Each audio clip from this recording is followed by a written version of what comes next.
నా పేరు నారాయణ సత్యనారాయణ. నేను బర్మా కాందిశికుల పునరావాస సంక్షేమ సంఘంలో సహాయ కార్యదర్శిగా పనిచేస్తున్నాను. బర్మా ఆంధ్ర కాందిశికుల కేంద్ర సంఘంలో కూడా సహాయ కార్యదర్శిగా పనిచేస్తున్నాను. నేను బర్మా కాందిశికుల సబ్జెక్టు తెలుసుకొని నేను బర్మా కాందిశికుల సంతతికి చెందిన కొడుకుని. మా నాన్నగారు మా అమ్మగారు బర్మా కాందిశికులు. నేను వాళ్ళ ద్వారా అసలు హక్కులేంటి అనేది క్లుప్తంగా తెలుసుకునే ప్రయత్నం చేశాను 20 సంవత్సరాల నుండి.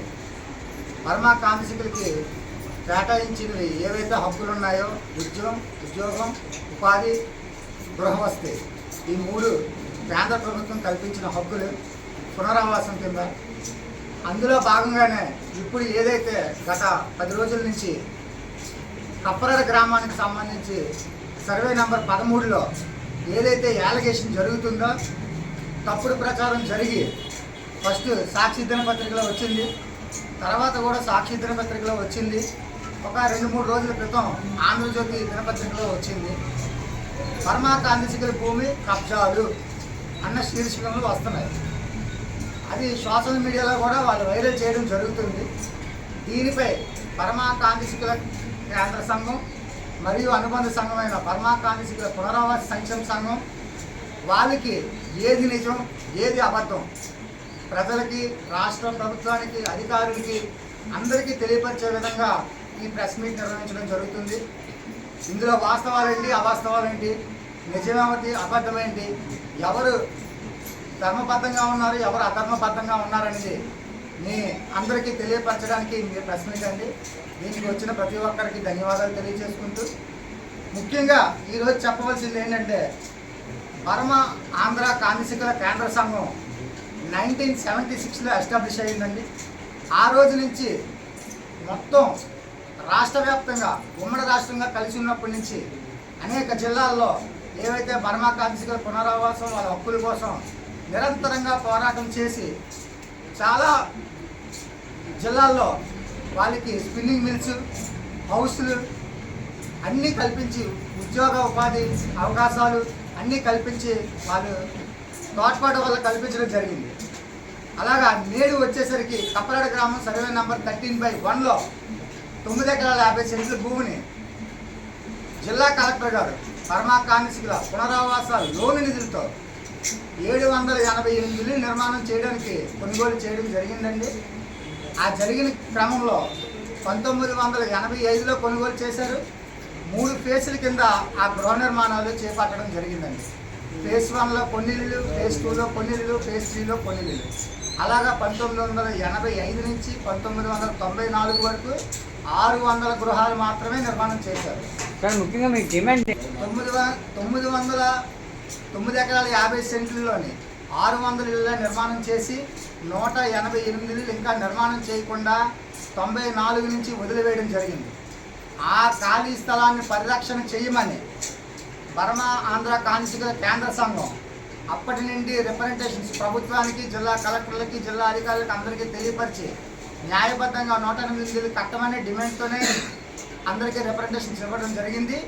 ఆ క్రమంలోనే బర్మా కాందిశికుల పునరావాస సంక్షేమ సంఘం 2014లో ఎస్టాబ్లిష్ అయిందండి. అప్పటి నుంచి కూడా రిటర్న్గా జిల్లా కలెక్టర్లకి, ఆర్డీఓకి, ఎంఆర్ఓకి, స్టేట్ గవర్నమెంట్కి, సెంట్రల్ గవర్నమెంట్కి అందరికీ ఫిర్యాదులు ఇస్తూ 188 ఇళ్ళు ఏదైతే ఉందో అది కట్టాలని చెప్పి మా డిమాండ్ చేస్తూ మేము ఇవ్వడం జరిగిందండి. ఆ జరిగిన క్రమంలో ఆ ల్యాండ్లోకి భూ ఆక్రమణదారులు చొరబడ్డారు. భూ ఆక్రమణదారులు చొరబడి దొంగ పత్రాలతో రిజిస్ట్రేషన్లు చేయించుకొని ఆ భూమి వాలువని భూమిలోకి చొరబడ్డానికి ప్రయత్నం చేస్తే మా బర్మా కాందిశికుల పునరావాస సంక్షేమ సంఘం, బర్మా ఆంధ్ర కాందిశికుల కేంద్ర సంఘం సంయుక్తంగా గ్రామ ప్రజలందరికీ తెలియపరచడానికి మేము గ్రామంలో బహిరంగంగా ప్రతి ఇంటికి వెళ్ళి, అయ్యా మనకు జరుగుతున్న అన్యాయం ఇది, అన్యాయంపై అందరూ స్పందించాలని చెప్పి మేము కలెక్టర్ ఆఫీస్ నందు ధర్నా చేస్తున్నాం, ప్రతి ఒక్కరు సహకరించండి అని చెప్పి ఇచ్చిన లెటర్ అండి.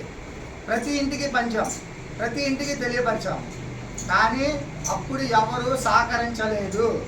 మాకు కేవలం కాలనీ మొత్తంలోని 64 మంది మాత్రమే సభ్యులు సహకరించారు. 64 మంది సభ్యులు ఈ పోరాటంలో 18 సంవత్సరాలుగా మాతో పాటు ఉన్నారు, మా సంఘంతో పాటు. తర్వాత క్రమంలో మళ్ళీ రెండో దఫ పోరాటం చేసినప్పుడు మళ్ళీ గడప గడపకి వెళ్ళి మేము అందరికీ తెలియపరచడం జరిగిందండి. ఈ విషయంలో కూడా ఎవ్వరూ కూడా మాకు సహకరించలేదు, స్పందించలేదు. ఎవరైతే ఇప్పుడు తప్పుడుగా మా మీద అలిగేషన్స్ చేస్తున్నారో వాళ్ళు భూ కబ్జాదారులతో అమ్ముడిపోయారండి. అమ్ముడిపోయి మాపై దాడులు చేయించడం జరిగింది. పోలీస్ కంప్లైంట్లు తప్పుడు ఫిర్యాదులు ఇవ్వడం జరిగింది. తప్పుడు ఫిర్యాదు ఇస్తే మేము ఆర్టీఐ ద్వారా ఎవిడెన్స్ అంతా ప్రూఫ్లతోని పోలీస్ వారికి చూపిస్తే ఇది సివిల్ మ్యాటరు, మేమేమి చేయలేమని చెప్పేసి ఎంఆర్ఓ కోర్టుకి ఇవ్వడం జరిగిందండి. ఎంఆర్ఓ కోర్టుకి ఇచ్చిన తర్వాత అక్కడ కూడా కాంగ్రెసికల్ భూమిని వేరే వాళ్ళు కబ్జా చేయడానికి కుదరదు, రికార్డ్స్ని పరిశీలించండి, సర్వే చేయండి, మా హద్దులు మాకు చూపించండి, మాకు 108 కట్టాలని అడగడం జరిగింది. వాళ్ళు కూడా 3 సంవత్సరాలు మమ్మల్ని తిప్పుకొని తర్వాత ఏమీ డిసైడ్ చేయకుండా వదిలేయడం జరిగింది. ఆ వదిలేసిన క్రమంలో మేము మరలా లోక్ అదాలత్లో కోర్టుకి వెళ్ళామండి. ఎందుకు మాకు ఇలాగ అన్యాయం జరిగిందని లోక్ అదాలత్ కోర్టుకి వెళ్ళడం జరిగింది. లోక్ అదాలత్ కోర్టులో కలెక్టర్ గారు, ఆర్డీఓ గారు, జాయింట్ కలెక్టర్ గారు, ఎంఆర్ఓ గారు ఇచ్చిన ఆర్డర్ ఏంటంటే వీళ్ళు చెప్పింది 9 ఎకరాల 50 సెంట్లు కొనుగోలు చేయడం వాస్తవము, అందులో ఇంకా 188 ఇళ్ళు కట్టాలనేది వాస్తవము, వాళ్ళకి కట్టాలి కానీ మా దగ్గర నిధులు లేక కట్టలేకపోతున్నాము అని తెలియజేయడం జరిగిందండి.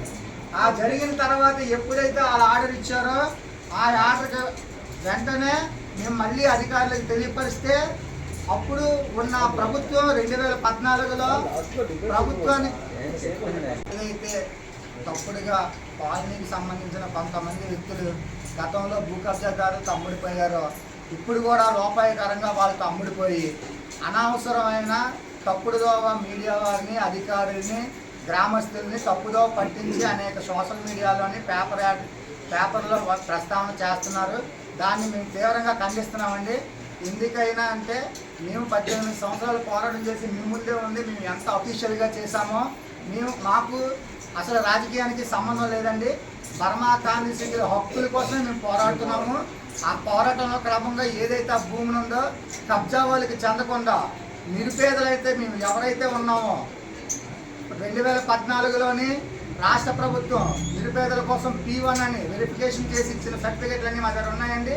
2019లో ఏ ప్రభుత్వం అయితే పట్టాలు ఇచ్చిందో ఈ హౌస్ ఎలిజిబిలిటీ అని ఆ పట్టాలు కూడా మా దగ్గర ఉన్నాయండి. వాటిని క్యాన్సిల్ చేసుకొని ఏదైతే ప్రభుత్వం ఇప్పుడు చెప్తుందో మీకు సంబంధించిన భూములు కానీ ప్రభుత్వ భూములు కానీ ఉంటే మీరు అక్కడే నివాసం ఉండే విధంగా ఉంటే మేమే జీవో నెంబర్ 30 ద్వారా పట్టాలు ఇస్తామని చెప్తుందో అదే పద్ధతిలో మా పట్టాలన్నీ క్యాన్సిల్ చేసుకొని మా తల్లిదండ్రుల నిధులతో కొన్న భూముల్లోని మేమే ఇల్లు నిర్మించుకొని మాకే హక్కులు కల్పించాలన్న దేంతో మేము చేస్తున్నాం తప్ప మీ ఎటువంటి భూ ఆక్రమణలు చేయలేదండి.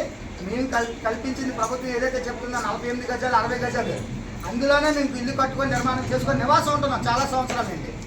అప్పుడు ఆ నివాసం ఉంటున్న ఇంట్లో అప్పుడు మా మీద అలిగేషన్ ఎందుకు చేయలేదు? 18 సంవత్సరాల నుండి మేము భూ పోరాటం చేస్తుంటే ఎందుకు సహకరించలేదు? ఈరోజే ఎందుకు తప్పుడుగా మా మీద అలిగేషన్స్ చేస్తున్నారు?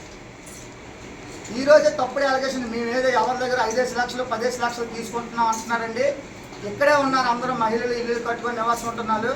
ఇక్కడే కాదు ఎక్కడైనా నిరూపిస్తే మేము అలాగా మాకు ఈ సంబంధమే లేదని బయటకు వెళ్ళిపోతాం. ఒక్క రూపాయి కూడా ఎవరి దగ్గర మేము తీసుకోలేదు, ఒక్క రూపాయి కూడా మేము తీసుకోలేదు. ఎవరిల్లు వాళ్ళు నిర్మాణం చేసుకుంటున్నారు, నివాసం ఉంటున్నారు. అందరూ పేదవాళ్ళండి. బర్మా కాన్సిక్ సంతతికి చెందిన వాళ్ళు మళ్ళీ ఏదైతే బయట వాళ్ళకి ఇస్తారు అంటున్నారు.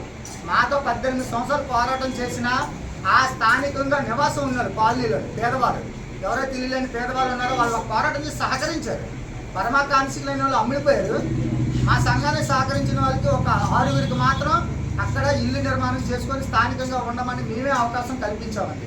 అంతేగాని వాళ్ళ దగ్గర మేము రూపాయి తీసుకోలేదు, వేరే వాళ్ళ దగ్గర ఎవరి దగ్గర మేము రూపాయి తీసుకోలేదు. దీన్ని బల్లగుద్ది ఎక్కడ చెప్పమన్నా కోర్టుకి వెళ్ళినా ఏది వెళ్ళినా ఎక్కడికి వెళ్ళినా ఏ పోలీస్ వాళ్ళ దగ్గరికి వెళ్ళినా ఏ అధికారుల దగ్గరికి వెళ్ళినా మేము నిరభ్యంతరంగా మేము చేసిన ఆధారాలతో మేము నిరూపించుకోగలమండి. వాళ్ళ దగ్గర ఎటువంటి ఆధారాలు లేకుండా నోటికి ఏది వస్తే అది పచ్చిగా అబద్ధాలు చెప్తూ ఏదో పబ్బం గడుపుకోవడానికి ఇలాంటి దుష్ప్రచారాలు చేస్తున్నారు. దాన్ని మీడియా మిత్రులందరూ గ్రహించి అధికారులు అందరూ మేము ఇన్ని సంవత్సరాలు తిరిగి ప్రయత్నాలు చేసింది మీ అందరికీ తెలుసు. అందరూ పేద ప్రజల మీద జాలి చూపి అక్కడ ఏదైతే తప్పు జరుగుతుందని భావిస్తున్నారో అటువంటి తప్పులు ఏమీ జరగలేదండి. మాకు న్యాయం చేయాలని మేము డిమాండ్ చేస్తూ కోరుకుంటున్నాం.